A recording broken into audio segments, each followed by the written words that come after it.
And now, the best 60-ish seconds of your week.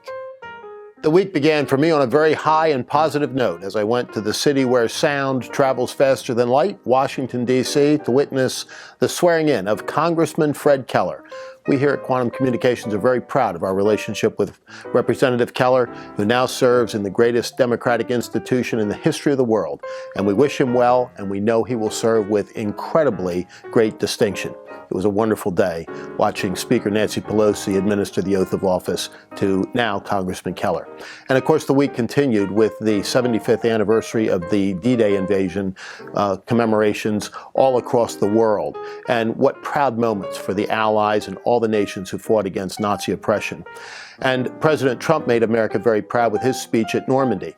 You know, it's very interesting to hear his critics say, oh, well, he simply read other people's words off a teleprompter. And yet, isn't that what the fabled orator Barack Obama did for the previous 8 years? I mean, it's just the hypocrisy of all this is really kind of stunning, particularly at a time when everybody should be celebrating what those heroes did for us 75 years ago. And of all the visual memories, the one that touched me the most was Tom Rice, this 97-year-old paratrooper who parachuted in to commemorate the 75th anniversary of his parachuting in behind enemy lines during the D-Day invasion. Incredible. These men truly were the greatest generation, and we all owe them a debt of gratitude that we can never possibly repay.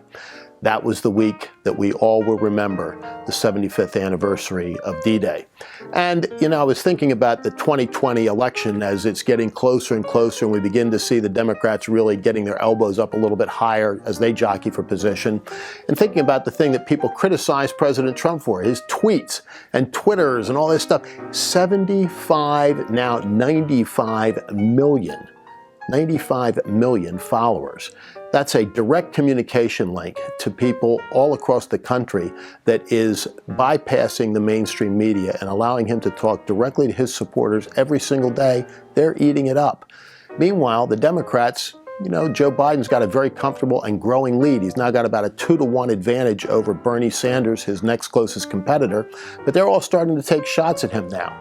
And you saw really what the problems, if not pathologies, in the Democratic Party are right now in the California Democratic Convention over the weekend, where former Colorado Governor John Hickenlooper was booed, yes, booed, when he said socialism isn't the answer. And who else got booed? Former Maryland Congressman John Delaney, who said Medicare for all isn't such a great idea. They booed him. I mean, this is the kind of far-left nuttiness that is really disenfranchising the Democratic Party from much of its traditional base. And it's a problem that Joe Biden, now the quote-unquote centrist candidate, is going to have to overcome.